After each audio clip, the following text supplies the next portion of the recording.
go ahead and call the meeting to order. Madam Clerk, will you please call the roll? Basine? Here. No.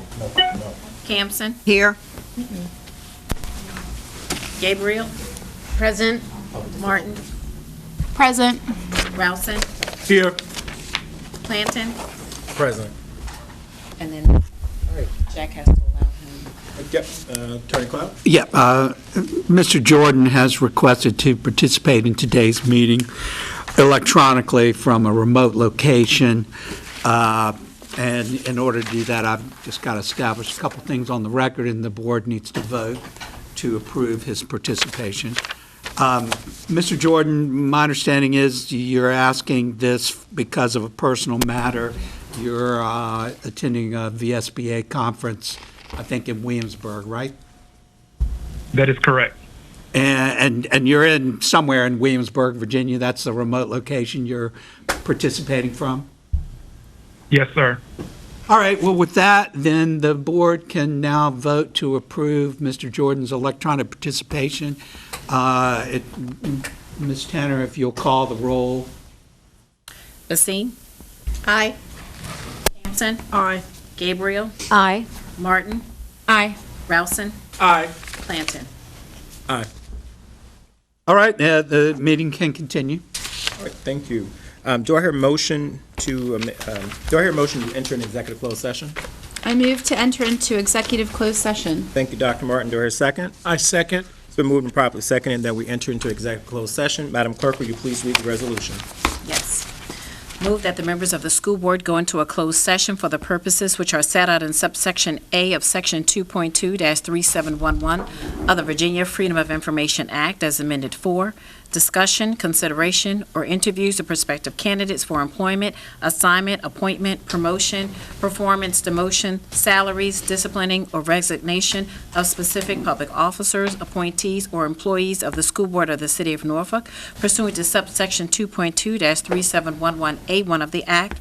The subjects of this portion of the session are the personnel on today's regular personnel agenda, candidates for assignment to the board's Special Education Advisory Committee, and the continuing annual evaluation of the superintendent required by Virginia Code Sections 22.1-601.1, and 22.1-253.13:5, and the superintendent's contract for the purpose of determining goals based on the superintendent's past performance for use in evaluating in the spring of 2023, the superintendent's performance during the current contract year ending July 1, 2023, discussion or consideration of disciplinary and any other matters concerning students in public schools that would involve the disclosure of information contained in the scholastic record pursuant to subsection 2.2-3711A2 of the Act. The subject of this portion of the session is discussion of specific students on today's regular student support agenda, and then consultation with legal counsel and briefing by staff members or consultants pertaining to actual or probable litigation, where discussion in open session would adversely affect the school board's negotiating or litigating posture, and consultation with legal counsel regarding specific legal matters requiring the provision of legal advice by counsel pursuant to subsections 2.2-3711A7 and 8 of the Act. The subjects of this portion of the session are those set out above in subsections A and B of this motion, to the extent consultation with legal counsel is needed, and consultation with legal counsel regarding the law concerning transgender students in Virginia's public schools. I'm sorry. All right. Colleagues, you've heard the resolution. Is there any discussion? All right, hearing none, Madam Clerk, please call the roll. Basine? Aye. Campson? Aye. Gabriel? Aye. Jordan? Jordan? Aye. Okay.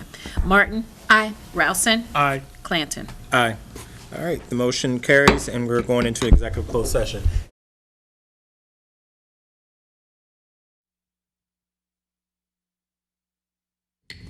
Go ahead and call the meeting to order. Madam Clerk, will you please call the roll? Yes. Basine? Here. Campson? Aye. Gabriel? Present. Jordan? Here. Dr. Martin had to leave the meeting at 6:41 p.m. and is unable to certify the meeting. Rowson? Here. Planton? Present. Madam Clerk, will you, do I hear a motion to certify the executive closed session? Mr. Chairman, I move that we certify the executive closed session. Thank you. Do I hear a second? I second. It's been moved and properly seconded that we certify the executive closed session. Madam Clerk, will you please read this resolution? Yes. A resolution certifying an executive meeting of the School Board of the City of Norfolk in accordance with the provisions of the Virginia Freedom of Information Act, whereas the School Board of the City of Norfolk has convened a closed meeting on this date pursuant to an affirmative recorded vote and in accordance with the provisions of the Virginia Freedom of Information Act, and whereas Section 2.2-3712 of the Code of Virginia requires a certification by the School Board of the City of Norfolk that such closed meeting was conducted in conformity with Virginia law. Now therefore be resolved that the School Board of the City of Norfolk hereby certifies that, to the best of each member's knowledge, only public business matters lawfully exempted from open meeting requirements by Virginia law were discussed in the executive meeting to which this certification resolution applies, and only such public business matters as were identified in the motion convening the executive meeting were heard, discussed, or considered by the School Board of the City of Norfolk. Basine? Aye. Campson? Gabriel? Aye. Jordan? Aye. Rousen? Aye. Clanton? Aye. Thank you. The motion is passed. We'll now proceed with the Pledge of Allegiance. Good evening. We request that all cell phones and pagers to be turned off or to vibrate during the course of this meeting. Thank you.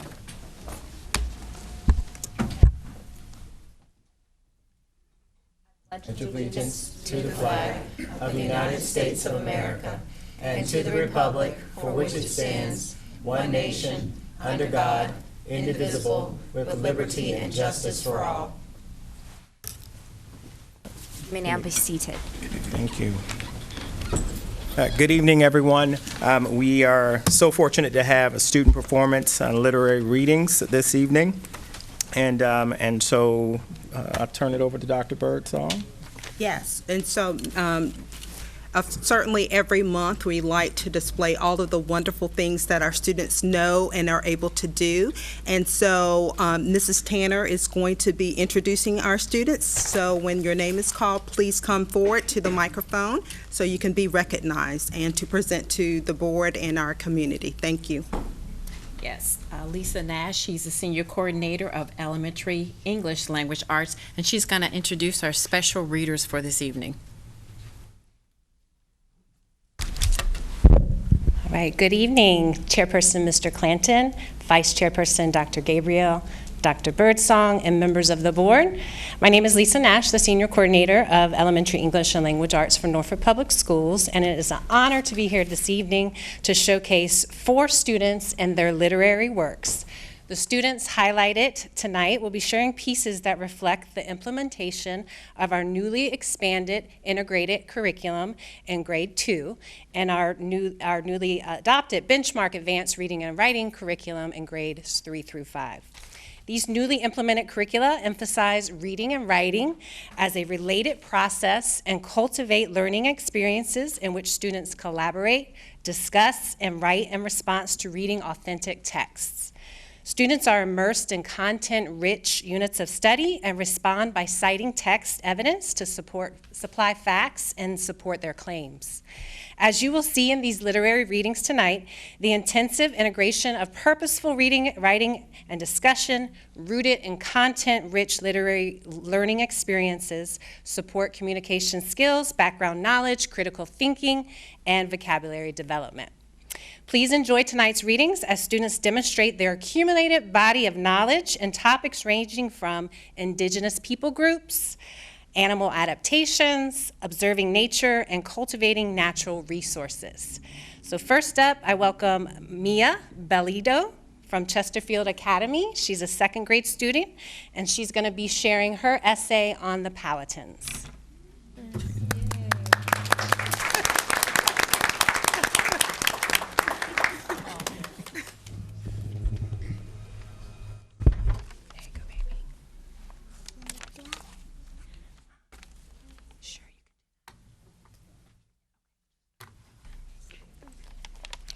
The Powhatan used nature to survive.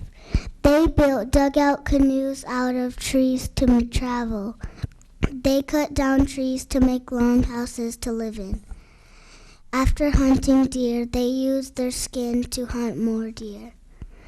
In their natural habitat, the Hawaiians have everything they need to survive.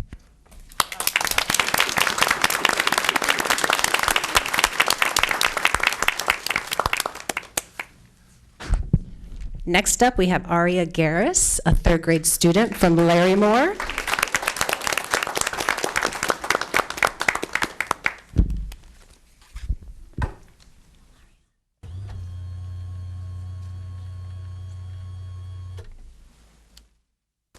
Fur helps animals survive in many ways. One way fur helps animals survive is their fur keeps them warm and dry. A second way fur helps animals is the undercoat layer of fur helps animals control their body temperature. Another way is polar bears' white fur can reflect heat. Finally, the last way is camels have fur that helps them hide from predators. Those are some ways that fur helps animals survive.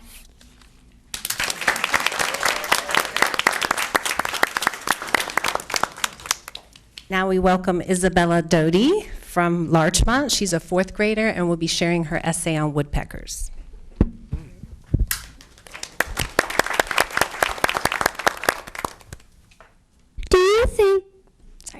Do you think that woodpeckers are just a bird? Nope.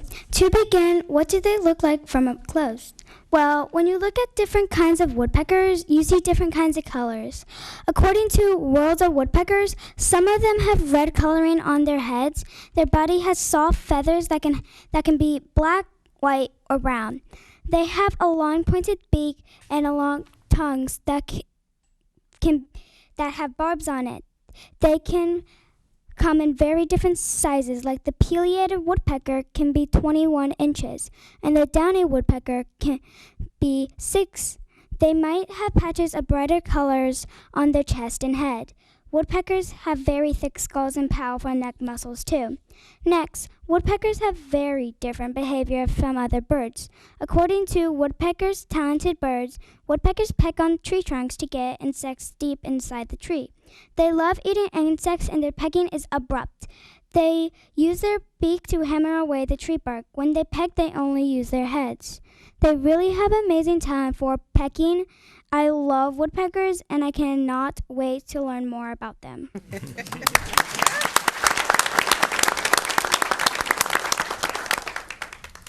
Lastly, we welcome Ava Lewis, a fifth grader at St. Helena, who will be sharing her essay on the many uses of corn.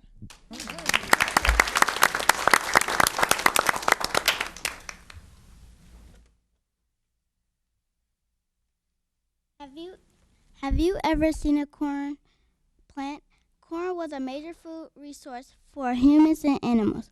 First, corn was used in many ways. Corn is used to make medicine, to preserve food, and fuel engines. Humans developed varieties of corn plants for different uses. Animals and humans raised in order to eat. This is how corn is used in different ways. Secondly, corn has many different features. The corn plant has a leaf, stalk, tassel, roots, ears, silk, and prop roots. Corn is a tall, green, leafy plant. Each corn plant has both male and female organs or parts. This is all of the features of a corn plant. In conclusion, corn is the biggest crop grown in the United States. Early people used all the parts of the corn plant. I hope you could understand how corn was used in many ways and the different features.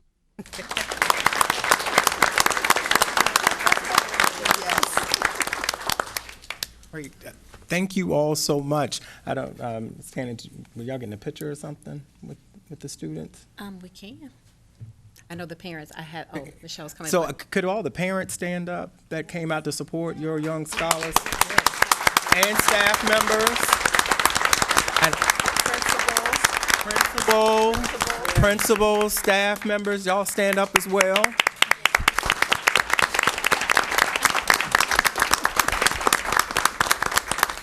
And Chairman Clanton, they all had an opportunity to go to the step and repeat to take pictures before the board meeting. Oh, great. Yeah. Well, thank you all for coming out. I know we're going to get a group photo. That's good. I can sit there. Now give it up for one more time.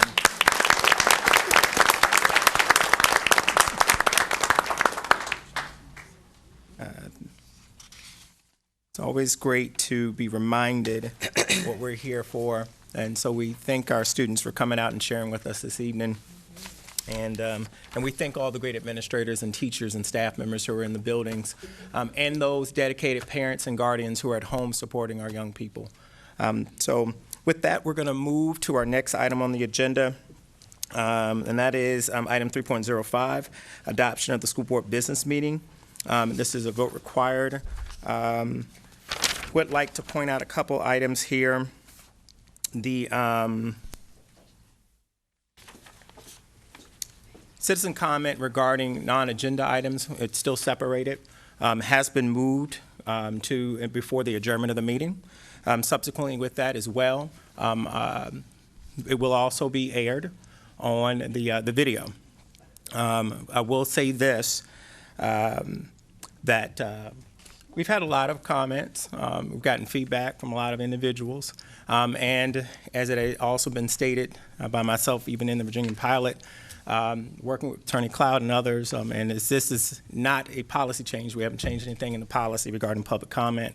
But we're trying to find a balance. And the ultimate goal is to really bring civility back to the boardroom and to make the main thing, and that's what you saw there, our students and student achievement. The agenda that we will adopt this evening will do just that, bring non-agenda public comment. Before adjournment, it will be aired online. There will be a resolution. Attorney Cowell sent an email out to the board. There will be an official resolution to actually remove that item in the month of December and going forward. But again, this hasn't changed the policy. It's still in the policy committee for review for any additional changes, but we do. But this will be a change to the special order. So do I have a motion to adopt the agenda? Mr. Chairman, I move that we adopt the agenda. Do I have a second?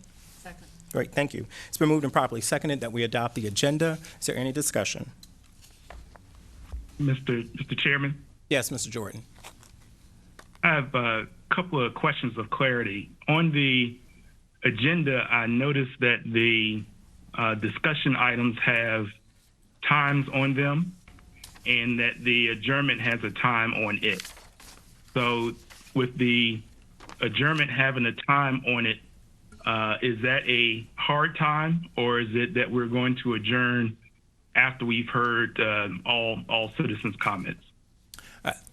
Great question, Mr. Jordan. It is a meter for us to try to work towards 8:30. If we still have individuals who are still signed up, the board I'll take without an objection to extend the time, but we won't adjourn and still have people sitting here waiting to speak. Okay, and then is there a reason why we have the two discussion items with times, but the rest of the agenda without?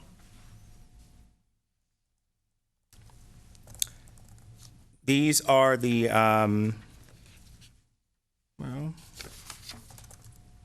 are the two items for decision discussion, monthly financial report and legislative priorities. Only thing I can potentially say is these are the two things that I put specific times on. If we needed additional time, that we would go outside of that. Committee reports would be the same thing like we did last time. Ask everyone to report out 2 to 3 minutes. And then, of course, the citizen comments is 3 minutes per person.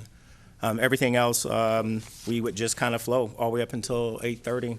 And then if we needed additional time, we extend the time for which we adjourn. And the times on the discussion items, that includes presentation and discussion, or just board discussion? That includes both. The legislative priorities, the other one is the monthly financial report. Mr. Jenkins will give his presentation, and then we have time on it. If we need additional time, and the board has the ability to say we need additional time. But I think that we can do both of those items in the time that we provided within 45 minutes. Yeah, I would think so. Just wanted to have clarity on those items. Thank you. Not a problem. Any other additional discussion? All right, hearing none, Madam Clerk, please call the roll. Basine? Aye. Campson? Aye. Gabriel? Aye. Jordan? Aye. Rousen? Aye. Clanton? Aye. The agenda has been approved. School Board Clerk, item 3.06. Ms. Tanner? As Chairman Clanton, board members, Superintendent Dr. Birdsong, NPS staff members, and attendees in the room, I'd like to bring note to you again. Take a moment to look around the room at the beautiful artwork that our students had done in their schools, and we want to highlight that every month. So make sure you check this room out and check the hallway out at the artwork that they have done. The artwork this week is from, well, month really, is from Azalea Gardens Middle School, Lake Taylor High School, Little Creek, and Taylor Elementary Schools, and Gant School. So each month we'll have a rotation of our artworks. Let's give these students a round of applause. The clerk's report notes the following observances for November. We have a proclamation to recognize School Psychology Week, which was held November 7th through the 11th, Native American Heritage Month, and American Indian and Alaska Native Heritage Month. National School Psychology Week, again, was this last week. November 8th was National STEM and STEAM Day. November 11th, we celebrated Veterans Day. November 13th through the 19th is American Education Week. November 17th is National Parent Involvement Day. November 18th is Substitute Educator Day. And November 20th is World Children's Day. And one day we all are thankful for is Thanksgiving next week on Thursday.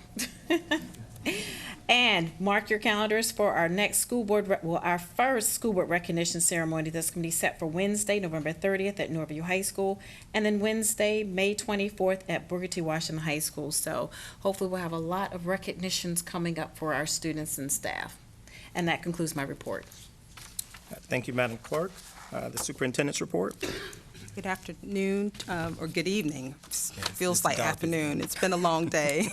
But good evening, everyone, and again, thank you for being with us this evening.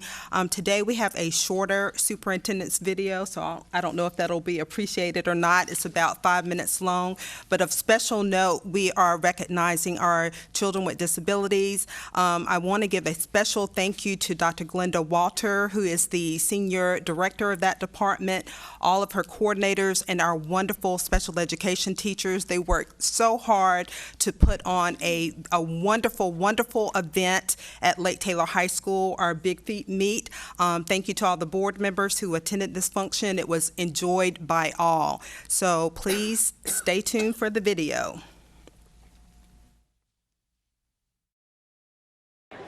Approximately 300 juniors and seniors from all 5 of our high schools traveled to Virginia Wesleyan University for the annual Tidewater Post-Secondary Fair.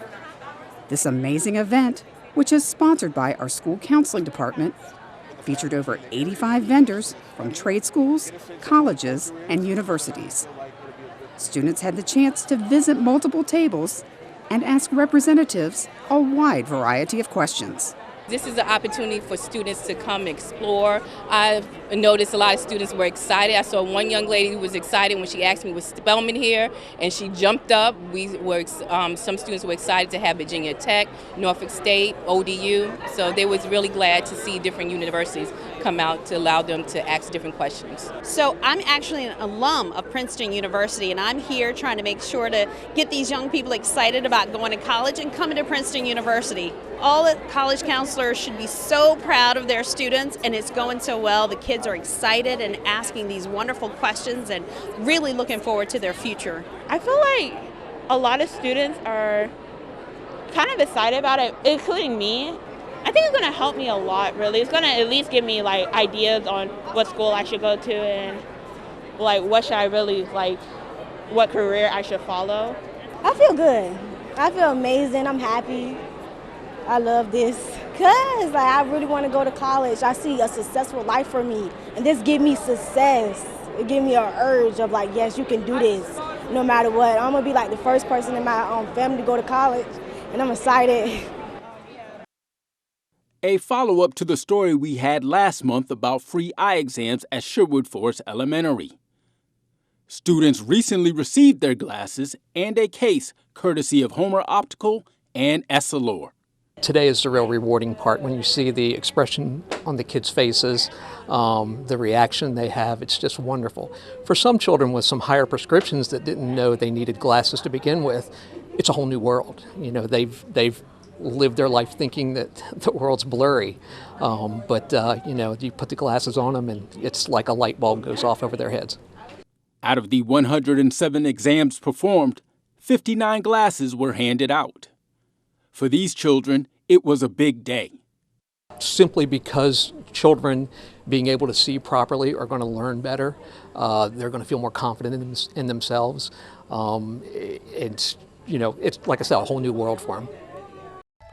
Approximately 300 middle school students with exceptional needs took over Lake Taylor High School's football stadium for this year's Big Feet Meet. This event, in partnership with Special Olympics, allowed these young people to participate in a variety of physical activities.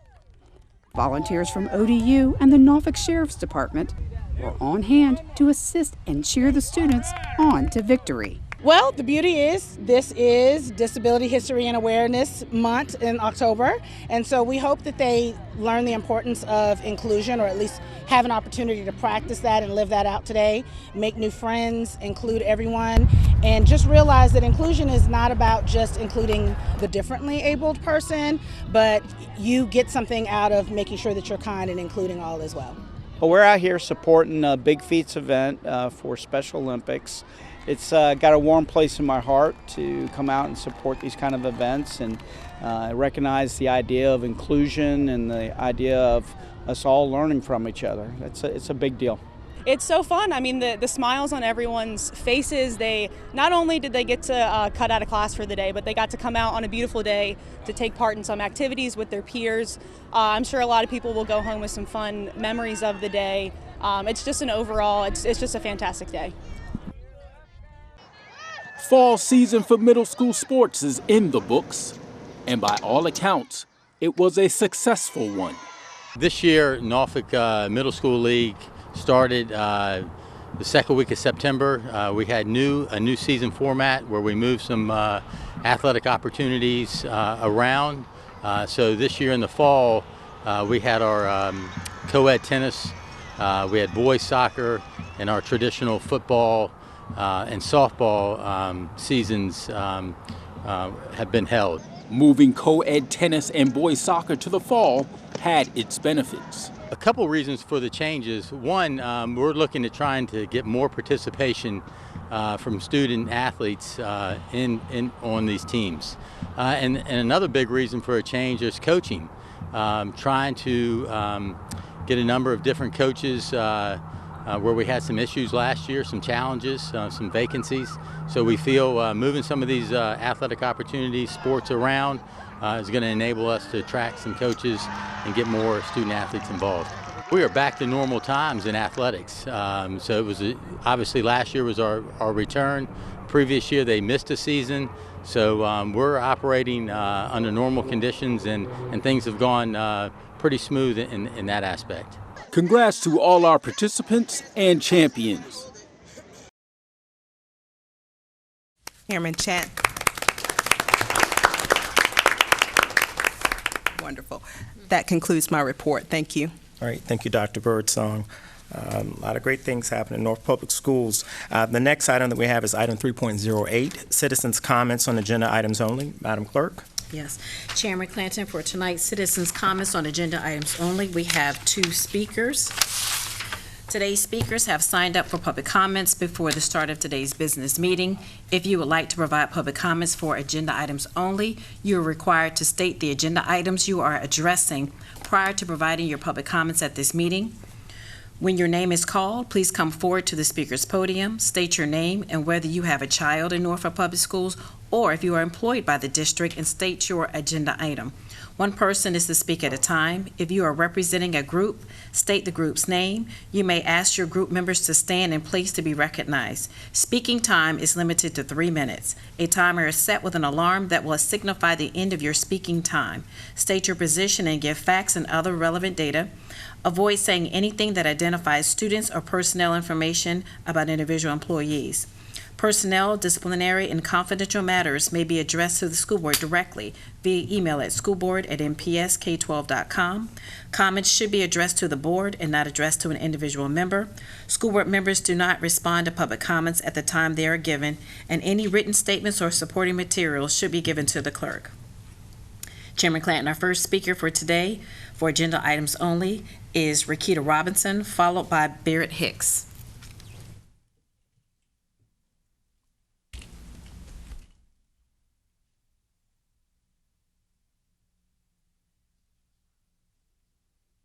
actually perfect. Ms. Robinson. Good evening, school board members, Dr. Birdsong, and guests. My name is Rakita Robinson. I'm a teacher at Richard Bowling Elementary School and a member of the Norfolk Federation of Teachers. It has been brought to our attention that the custodian shortage is hugely impacting employees. I'm here tonight to illustrate how the shortage in custodial services affects classroom teachers. In a school where well over 90% of students eat breakfast in the classroom each day, the shortage affects the whole rest of our school day. As in any eating area, there are spills and crumbs. We have reported ant infestations, and they have recently been addressed. Due to having only one custodian in the building at breakfast time, many teachers like myself have their own brooms, mops, vacuum cleaners, cleaning supplies to address these cleanups. The cleaning takes away from instructional time. Currently, many students and teachers are dealing with seasonal illnesses.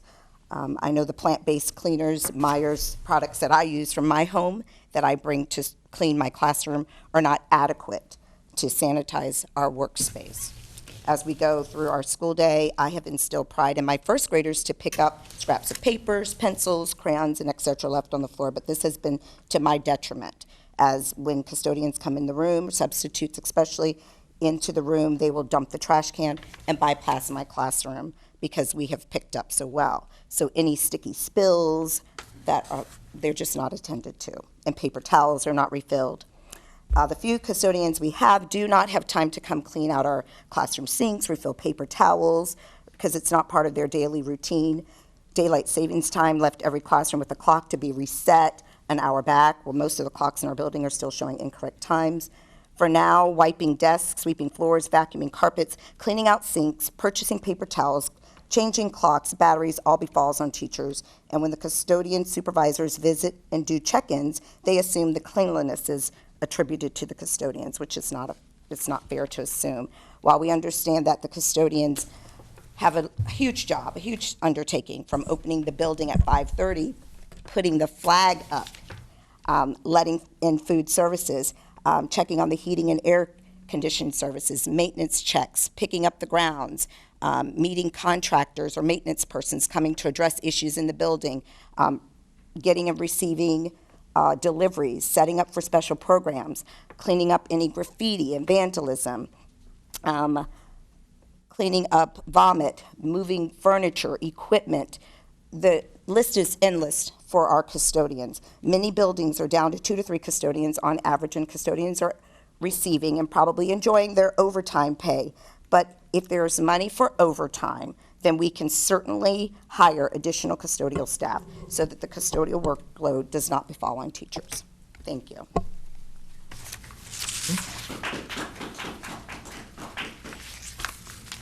Next, we have Barrett Hicks.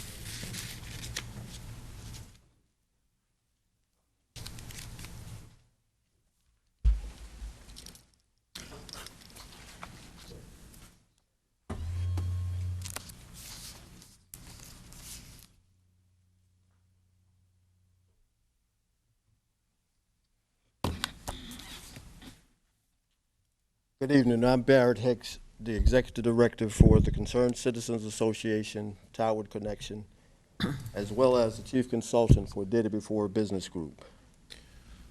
We stand tonight first. I want to thank you guys for recognizing those kids, and I have to speak specifically to some of our underserved children at St. Helena and Chesterfield. They did an awesome job.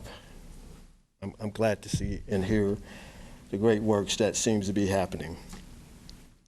I'm here tonight flanked by my friends and colleagues, the original Black Panthers with General Mike Payne.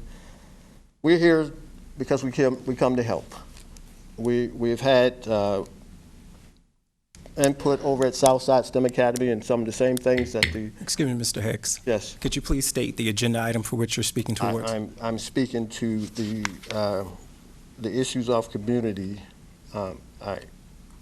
within the collective. Mr. Hicks, which agenda item are you speaking to? I'm speaking to, which one did I put on the sheet, ma'am?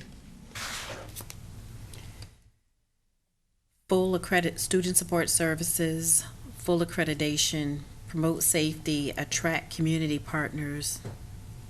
That's what he put down for his topic. Okay. Mr. Hicks, I'm going to, it's not an agenda item. I'm not saying that you can't have your opportunity to speak with this, but it's considered a non-agenda item. So I'm going to ask that you bring your comments back at that particular point in time, okay? Well, what agenda items, I'm speaking to. If it's not on this particular agenda, particularly we're talking about the things for which we have to take action on, but non-agenda items is what you're going to talk about, which we want to hear, but I just need you to do it in the appropriate time, okay? Mr. Clanton, that's why I asked you for which item you were doing, Mr. Hicks, that's all. Mr. Clanton, and again, she shared with you. Those weren't the, they're not. I took them off of the agenda items of your sheet. Let me finish, sir. Mr. Hicks. This time, let me finish. Mr. Hicks. I took them off of the sheets that you have. I'm going to respectfully ask you. And I'm going to respectfully ask you, sir. I took them off of the sheets that you had laid out front. So whether I have to leave this, that's right, let him. I'm saying that you have an opportunity to come back up at the appropriate time. I'm not asking to come back. I'm asking to speak now on the agenda items that you have laid out on your sheets. And I'm asking, what I'm saying is that the item from which I'm Mr. hearing Clanton, is not even. Again. Mr. Hicks, I'm Mr. trying to be Clanton, respectful, sir. Again, I appreciate you coming, but I want you to do it at the appropriate time. The people's Mr. Hicks. Vote and voice matter. Mr. Hicks. You have done some things to this community. Mr. Hicks. That is definitely uncharacteristic. Mr. Hicks.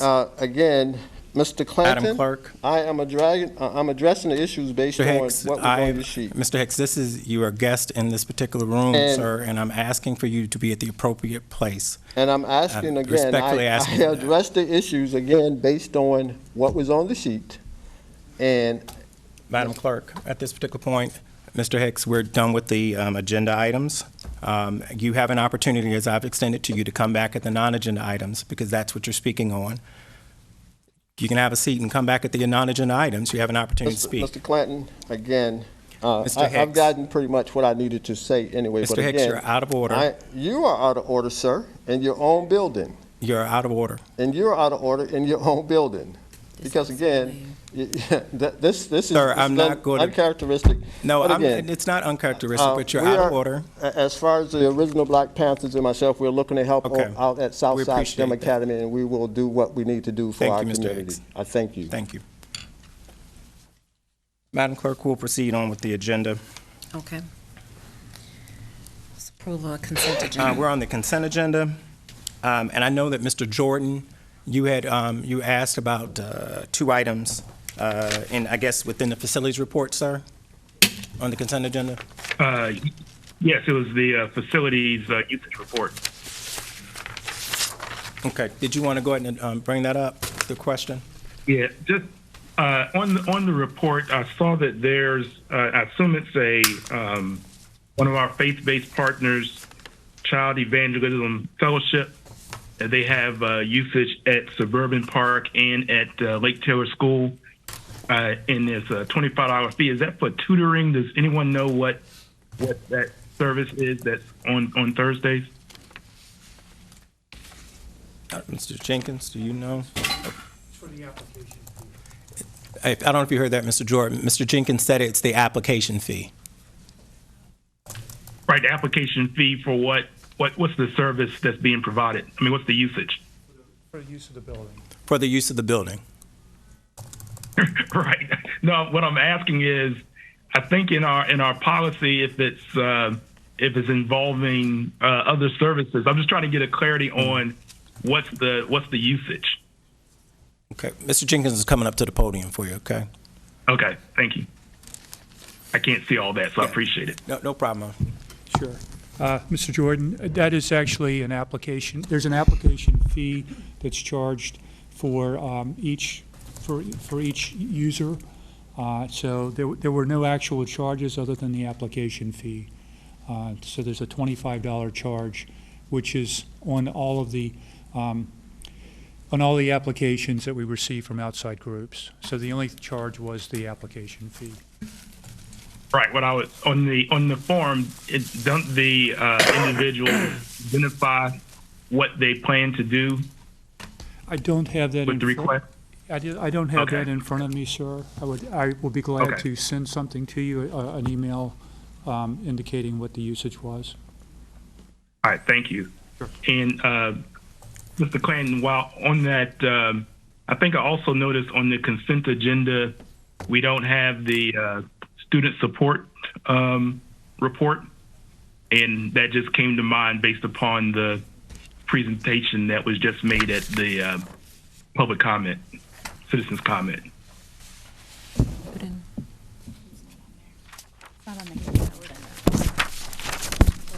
The student support Yeah. report. Yeah, it's not on my agenda, Yeah. but I know we had it in closed session. Yeah, it was on the closed session agenda. Okay.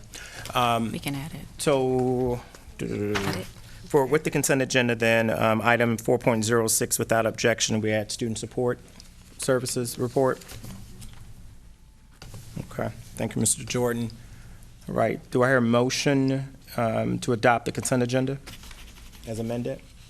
Mr. Chairman, I move that we adopt the consent agenda as amended.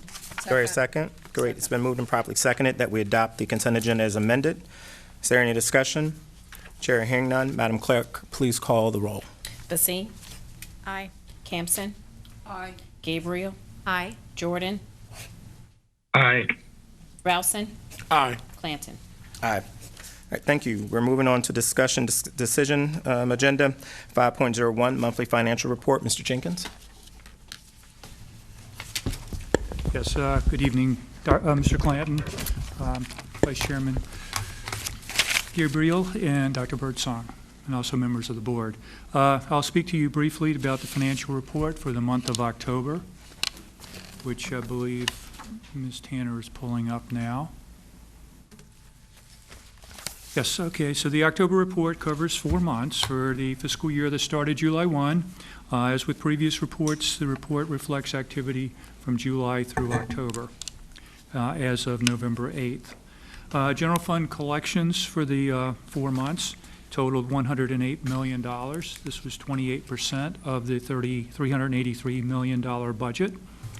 Collections during the same period of the previous 2 years range between 21 and 27%. So we're very close to the to one of the 2 years. On page 3 of the highlights, we have a graph of revenue and spending for the current fiscal year. By the end of October, we'd spent or encumbered $96 million. That's 25% of the budget. Revenue is showing as $108 million. During the previous 2 years, spending at this point in time ranged between 15% and 27% of the budget. The lower number was for the year when we weren't actually attending in person. Spending this year is slightly lower than last year. Page 4 includes 2 graphs, one for revenue, the other for spending, for each month of the year, and it presents monthly revenue and spending for the current and 2 previous years. The trend for the current year is in the green background. Revenue collections were above trend for August, September, and October. And more detailed information on revenue and spending is available starting on page 5. We had no budget transfers over $50,000 this month. And Chairman Clanton, that concludes my comments. If you have any questions, I'll be glad to try to answer. All right, thank you, Mr. Jenkins. Are there any comments for Mr. Jenkins?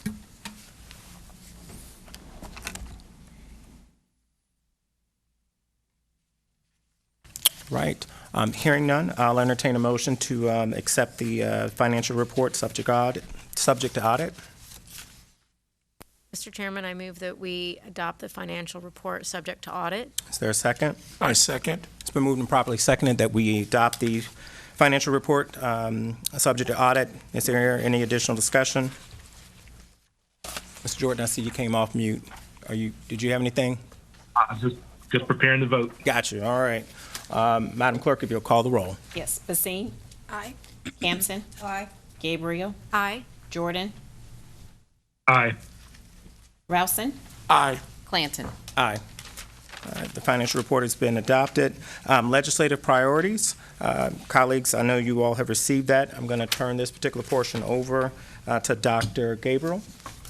Thank you so much, Chairman Clanton.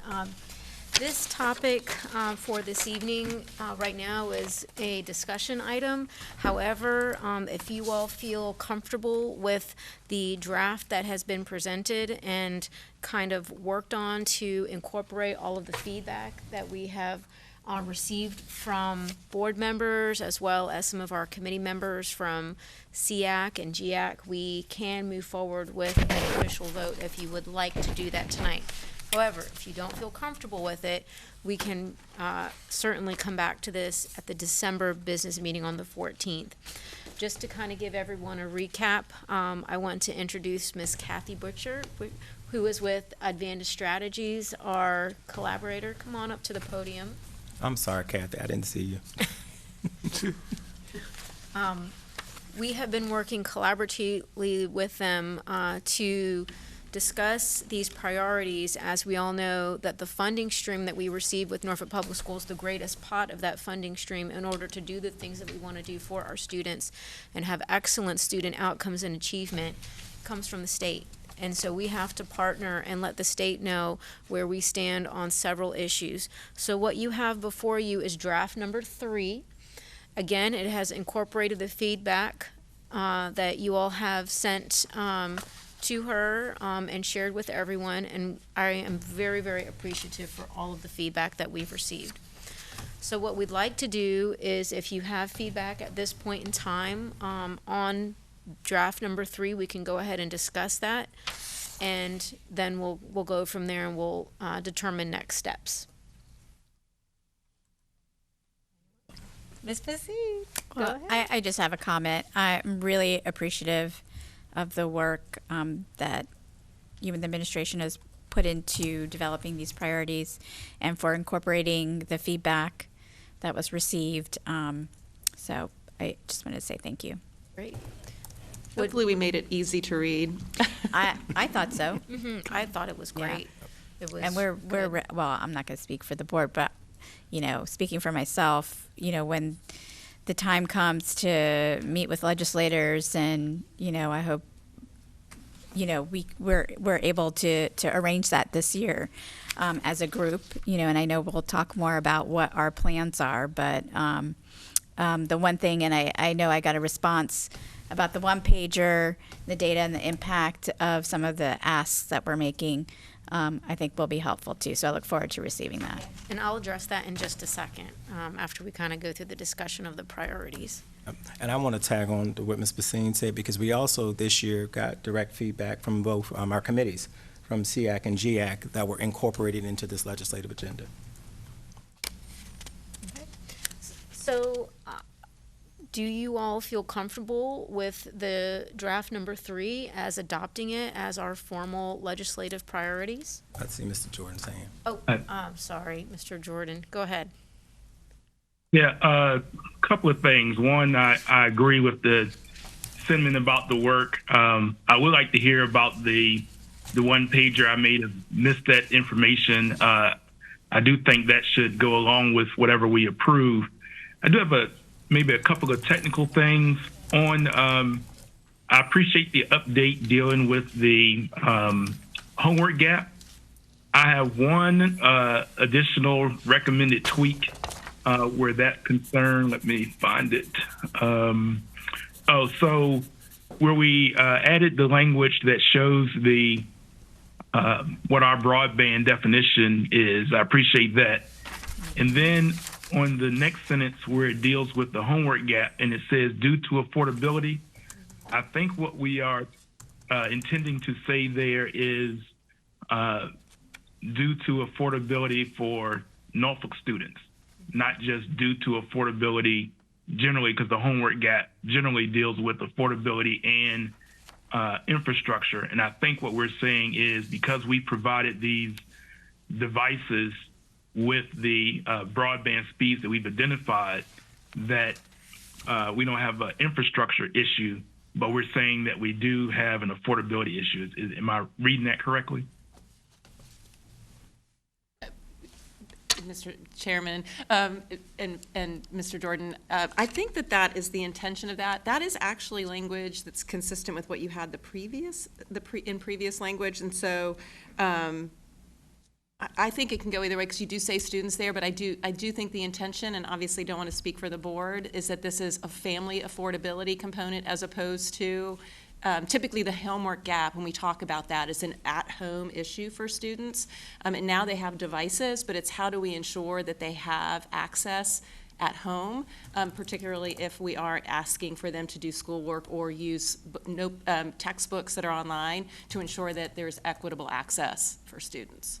So I don't know if that's fully answered your question, but that's typically when we hear homework gap, that's what we're talking about. Yeah, and I apologize because I didn't hear you that well. All I was trying to say is I think that for Norfolk's legislative priorities, when we're speaking to that, we're talking about Norfolk students versus saying generally across the Commonwealth that we wouldn't include infrastructure. And so all I was trying to say is if that's the case, then if we just added for Norfolk students or something to that effect following the word affordability, it would make clear that we're saying that as a result of the device distribution, we're saying at least for our students, as far as homework gap is concerned, we don't think we have an access or infrastructure issue, but we are asking the General Assembly to provide ongoing funding support so that we don't have so we can limit having an affordability issue. And I'm happy to work on that language and send something back, and to send another draft back. I'm fine to make those changes. I think, Mr. Jordan, you were just saying for Norfolk students after affordability, right? Yeah, just something to that effect to provide some clarity for Norfolk students. Yeah, for Norfolk students. Colleagues on that one, Ms. Bassin, you cool? You good with that? Yes. Ms. Campson? Yes. Okay. Dr. Gabriel? Yes. Dr. Ralston? Yes. Okay.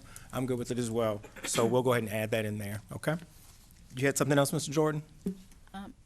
Well, then I'll come back after I hear the answer on the one pager. Okay, and I'm gonna let Dr. Birdsong, and then okay. I'm happy to address that, Mr. Jordan.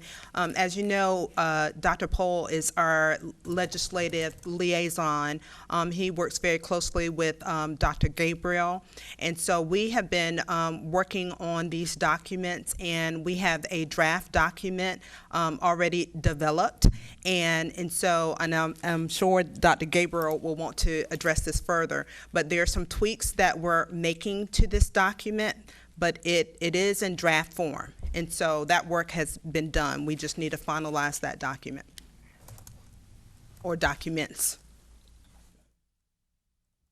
You want anything additional to that? No, yeah. So I've had the opportunity to see the draft just recently. There are some tweaks that need to be made before it's prime time, and it's excellent from what I've seen so far. And so I would say to my colleagues that you're going to be very pleased with what you see. It's very clear and concise. It gets the message out about the needs that we have, the funding buckets that we have received the funds in, and then exactly how those funds have been used and allocated, and cherry on top, the student outcomes that it directly impacts, which is the story that we want to tell the legislators, which is why we need the funding in the first place. So, Mr. Jordan, I hear you on wanting to approve that first before we send it out. You know, at this point in time, I have to wait for Dr. Birdsong to make the tweaks, and then we can share it out with the whole board, but I wouldn't see why we can have that ready. Dr. Birdsong, when do you think you all might be able to make some of those tweaks? Pohl, tomorrow. Tomorrow. So. Asking you shall receive. You heard that by tomorrow, Mr. Jordan? I'm sorry? Did you hear that by tomorrow? You'll have a copy. My point was I thought that Dr. Gabriel asked the question whether or not we would be comfortable voting tonight. And I was saying that I think we should vote when we have the that attachment as well. I think it goes together. And so from my perspective, I think that the academic piece and how we're using the resources is a critical piece to what we're advocating. And in the climate that we're in right now with so much focus on the academic student outcomes, I think we should have that document along with with the draft legislative priorities, and that we put them together as one. And so when we vote, I think we should have that document with it. Okay. We're going, I don't have a problem to do that, but the document that we have is going to be used at the Norfolk Public Schools Take Your Legislator to School Day, which is on November the 30th. There is a program that you are working on, Dr. Pohl, and I'm sure you'll be able to share that out with the board as well. I know there were some confirmations that you guys are still working on. And so, Mr. Jordan, we're still going to have that document on the 30th. We can label it draft if you want, but you know, it's going to be used for that day for the purposes of answering the questions and the discussion of the funding streams and how we're using those funds. Yeah, no, I understand. I just think that the question was raised whether or not we should vote on the legislative priorities tonight. And my input is that I think we should have the full piece together before it becomes the official legislative position and documents of Norfolk City Public Schools. Right. Ms. Basine, did you have something? I see it. Oh, I'm sorry. I'm just leaning this way because I was listening to Dr. Gabriel.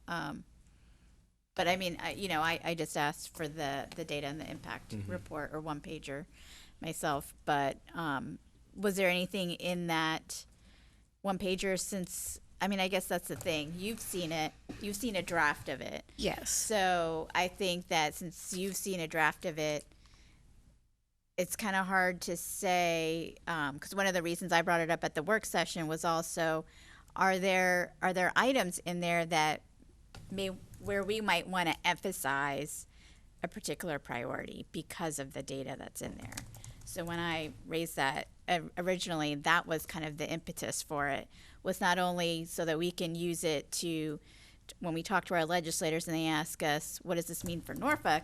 But that we can say, you know, maybe we need to prioritize this position. Mm-hmm. You know, does that make sense? Sure. So that's where, you know, I'm like, I see the value in adopting or voting on both of those pieces together. And but I hear you saying that, which we talked about last time too, is that we knew we were going to use a draft for, just because of the timing of the legislative, whatever, you know, take your legislator to school. So I don't know. Dr. Birdsong, was there? I just wanted to emphasize the process. This was just a part of the process. Yeah. You know, you're the board's liaison. Yep. Dr. Pohl is the administration's liaison. Yeah. Of course, Kathy is working with us as well. It's in committee right now. Once Right. it's out of committee, Yeah. approved by the committee to be finalized, the intention is to share it with the board. So we're still in process of doing that work. Yeah, right.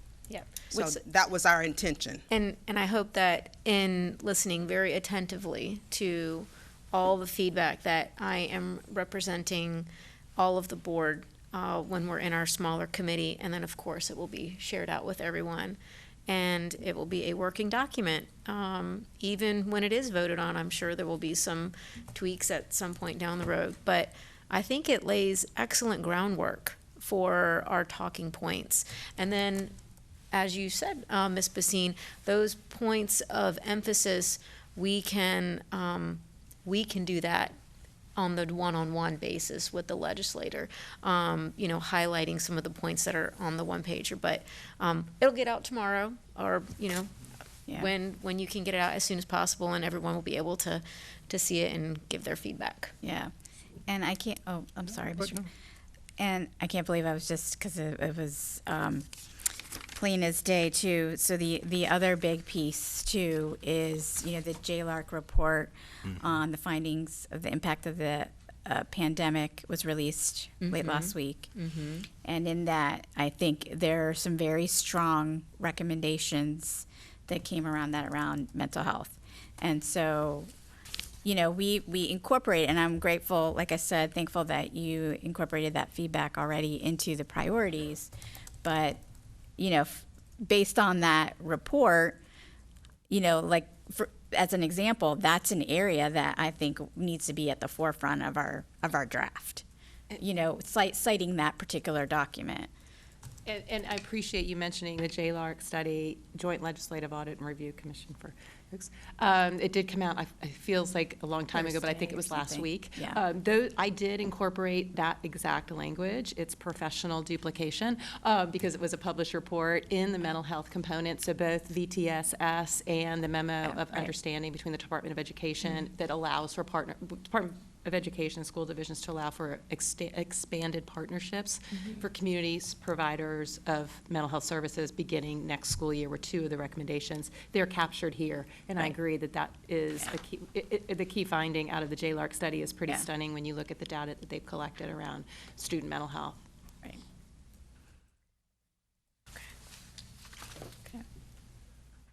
So what based on your feedback, Mr. Jordan, and also the conversation I'm hearing here, if there's no objection, what I'd like to do is to move this forward as a draft for our both the legislative priorities and the subsequent one-pagers that we're going to receive, and that when we have our bring a legislative school day on the 30th, that they be listed as a draft, so that we get some additional feedback in that conversation with the legislators, that we can come back and that we'll bring it back to the board at our December meeting for a final vote of approval.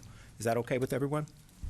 Excuse me, if I may, one thing I noticed underneath the broadband section of this legislative draft, one thing I would like to kind of had looked over, it was stated underneath the broadband affordability and access that NPS has successfully filled the need for electronic devices.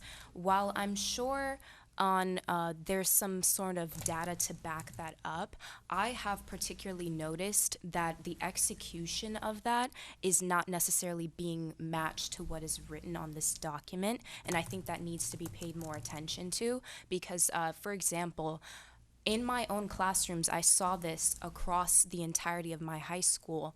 There was a significant lack of students having access to computers and even chargers still to this day. There was a point in time where more than half of my classes students did not have computers and were not able to do homework or online assignments for over a month, 2 months, and some of my classmates are still now do not have chargers for their Chromebooks. So I would like to see perhaps in the draft before this becomes adopted and solidified, more attention being paid to the broadband affordability and access section and explicitly defining what is going on in terms of execution with our schools as to how the need for electronic devices is being satisfied, because I think that right there is a direct evidence as to how our homework gap is still a thing.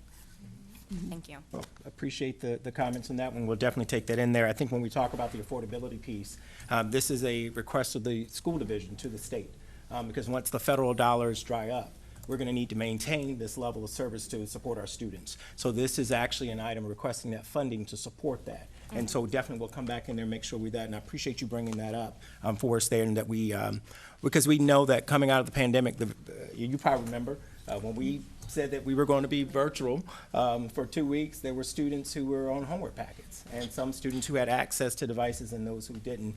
And this has been one of the main things that we have been working to address. But I definitely appreciate you bringing that feedback forward to us. But this is exactly what this is meant to do, is to ask the state to fully fund public education. And when we talk about access, because we look at urban, but we also have our many rural school divisions who don't even have access at all.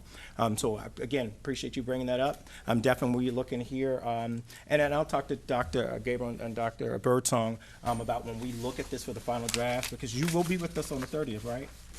Great, and that you can make that case to our legislators that are there, okay? Thank you so much. And Chairman Clinton, and if it's all right with the board, I am happy to go back. I won't be able to turn it around tomorrow like some of the colleagues that you have here that are amazing. But Friday, for me, turn a draft 4, and I will kind of work on that language a little bit in that broadband section to kind of address some of the things that I heard today. So that will be the one piece. I won't touch anything else, but I'll send it back to you as draft 4 if that is what you'd like for me to do. Happy to do it. College, you good with that? Mr. Jordan, you good with that? Mr. Chair? Yes, sir. Yeah, I just wanted to follow up on Ms. Muir's comments, because I think she touched on what I was trying to touch on at the last meeting when we were talking about the broadband piece. So if in Norfolk we're counting the number of devices that we have distributed, that's one thing. If we are actually doing an assessment of the number of devices that we have distributed that have all the components and the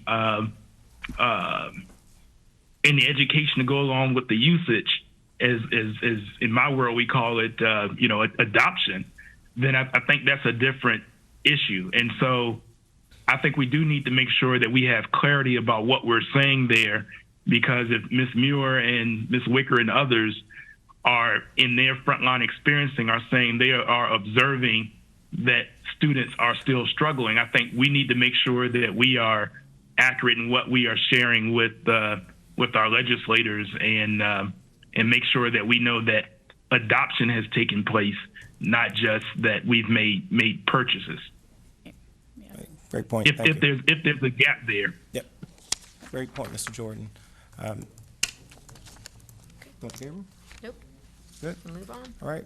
I will send along the next draft and look forward to continue to work with you and seeing you on the 30th. Seeing us on the 3rd. Thank you. So then, the adoption of the legislative priorities and the supporting documents will be on the business meeting for approval on December the 14th. That is correct. Okay. All right. Thank you. Committee reports. If anyone has any committee report outs, this is item 6.01. Go ahead to Ms. Basine first. Well, Dr. Gabriel might have had her hand up to do. No, go ahead. Go ahead. No, I mean I was going to ask a question actually. What our plan is for November 30th. For November 30th? Yeah. Oh, okay. Go ahead. Are you okay if I? Okay. There are 5 schools picked out, 6 schools picked out. We are still working on the invites as they come in, the RSVPs from the legislators. We are going to break up board members. Board member and a member of CAB will escort one of the legislators to that school in particular.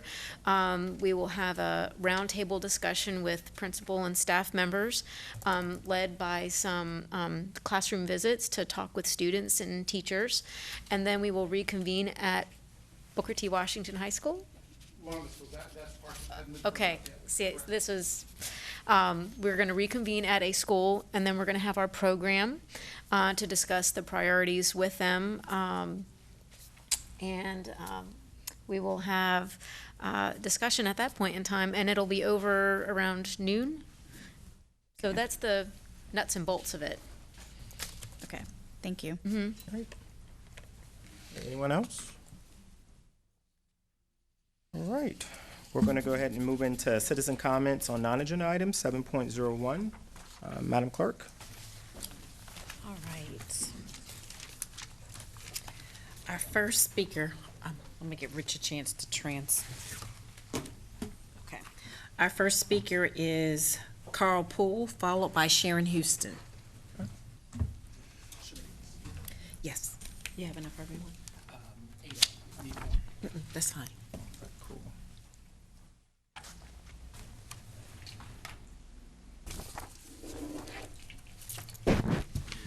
Good evening. My name is Carl Poole. I wanted to share with y'all what I've been doing for the last 2 weeks. Between the hours of 2 p.m. and 4 p.m., I've been standing at a bus stop in Culver Square. I think it's East Only Road and Wide Street, Norfolk Public Schools bus stop. Kids get there. Sometimes I got snacks to give to them, and that's because I want them to see me out there. I talk to the parents, they'll come out there. Some of them come early, some of them will come right before the bus gets there, whatever bus they're waiting for. I talk to them. I want them to notice me out there too, usually wearing my big bright orange vest, so that no matter who's driving by or walking by, they see me. That's the whole point. I want them to see me out there. You see, I work with an organization called New Virginia Majority, and we've been talking to folks living in Culver Square and Young's Terrace for years now. And in the most recent uptick of gun violence that's been happening in those two neighborhoods, one of the things that parents have been telling us when we knock on their doors and ask is that many times the level of gun violence is happening during the hours of 2 p.m. and 4 p.m., between that time. So our thought was this: when we go out in those two neighborhoods, even if we pass by folks who may potentially cause a problem under normal basis, they see that we're out there trying to help people. So they usually let us pass. They don't bother us. We've had activities out there. We've had events during the summertime when there are lots of things happening in those two neighborhoods. Never had any problem during the times we've had those events. So we thought, why not take it to the bus stops? Why not go there, normalize our presence at the bus stops, the NPS bus stops, so that if anybody coming by who may potentially cause a problem sees us, they'll think to themselves, well, maybe not right now, or not while they're out here. So that way, NPS students can get home safe, their parents can get their kids home safe, and at least during that time, they've got less to worry about. That's where I need your help. See, normally, we ask the parents, where do you pick, up your kids for the bus stops? And that's how we know the bus stops are. We ask them what time. But we don't know all the places to go, and we don't know all the times. What I need from you is that staggered schedule of from the schools. Like what buses are coming at what time from what schools. And any bus stop that's in Culver Square and Young's Terrace. That's the information I need from you. Now, I've called the transportation department. This was maybe, I don't know, a little bit more than a month ago. They said they'd email it to them. Never called me back, never emailed me anything. I put in a FOIA request, and that's been going for the last 2.5, 3 weeks, which, trust me, seems a ridiculous thing that they would tell me it would take 8 hours to gather this information and cost over $500 when this is information that the Department of Transportation uses every single day since the beginning of the school year. What I want to do, what NVM wants to do, is as we get more volunteers, people from the community, parents, standing out there with us, that we could spread out to all the bus stops and normalize our presence. And the hope is that that'll deter things from happening. But it's a lot easier if we know where to go and when to go, instead of, walking around and trying to figure it out, which is pretty much what we're doing now. I mean, it works, but if we knew exactly where to go and exactly what kind of time we're dealing with, that would simplify things. So that's my ask tonight. I'd like to see the staggered schedule for all NPS schools so we know what kind of time frame we're dealing with. And most specifically, I'd like to see where all the bus stops are, at least in Culver Square and Young's Terrace for now. Now, this is something we've talked about expanding in other neighborhoods because it's something other residents, other places have asked about. But right now, it's those two neighborhoods. Got it. Thank you, Mr. Poole. That's my ask. All right, thank you. Thank you. That's what I was down. Next, we have Sharon Houston, followed by Bear Hicks. It's for Carlos. I know, I'm trying to. Hi, I'm Sharon Houston. I'm a resident of the city of Norfolk, licensed clinical social worker, community advocate, member of NAACP, and my agency provides spring and summer camp to the youth in partnership with Tidewater Park Elementary. First, I want to congratulate to those who were reelected by their local wards and districts. I want to thank you for those others for serving and your journey to move forward. And then I want to welcome our incoming elected board members. As a social worker, I also want to remind us that our families and communities is living in a state of hopelessness. Dr. Ralston, you said it perfectly in your November 2nd meeting, that we can't be laser focused because there is lots of variables in serving urban communities. Thank you for leaving us with that truth. One of the variables is community respect. Your decision last month to remove non-agenda items off the agenda is a form of disrespect to the citizens who live in your ward and the community at large. Thank you for putting it back on the agenda. And I want to encourage us to do the following moving forward. See communities as allies and not adversaries. We are the citizens that you're serving, and we're serving you as well. To hear our hearts and lower your defense wall. We care about you too. Respect one another and the differences you bring. Don't accept a 4-3 vote as a win, but as an indicator and a red flag that we have failed in communication. Intentionally put non-agenda item issues back on the agenda, check patterns, themes, foresight, and invite public to come back and share, maybe in a public forum conversation, inviting us to speak about our non-agenda issues where you can talk and communicate back with us. Make this non-agenda issue an agenda issue where there is conversations from you to us and us to you. Make it a value. Value the community. Make it a part of your strategic plan. Make it an action item. Make it board norms. As you care about us, we will begin to care about you, and you all will begin to care about each other. When we voted you in, we made you our representative. Be proud of that and show us you appreciate and respect us as individuals, citizens, stakeholders, employees, and your partners as Norfolk School Board members. Thank you. And then our last speaker is Barrett Hicks. I didn't pause it this time. And just for clarity purposes, because of Zoom, there's an issue with the sound, that it eliminates the sound. So we'll just have to let the speakers know when it's 3 minutes, that the time is. Oh, that's what's eliminating out there? That's what the problem is. Unfortunately, at this particular point, Mr. Hicks, you exhausted your opportunity for non-agenda speaking when you spoke earlier. Okay? I'm honestly, respectfully, I asked for you to wait for the time so that you would have that opportunity to do that. And you stood there and wanted to shout me down. Again, Mr. Clanton, I thank you for the opportunity. You are out of order in the sense of you tell me that I can come back and speak, and now you tell me that I can't. You are wrong, and you know you are. And that's a sad story, but it's okay, because I got most of it out. But the issue that I want to share with these is that we're doing great works over at Southside STEM, and we just came in to address the issues of the fact that the maintenance issues, and that's where you cut me off. We're talking about the maintenance issues in these lunchrooms where these kids, they need some support in there in the lunchrooms.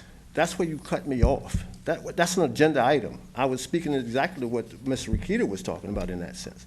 It don't make sense, but we're launching a youth entrepreneur program over at Southside STEM, as that's all we can try to do is do what we do.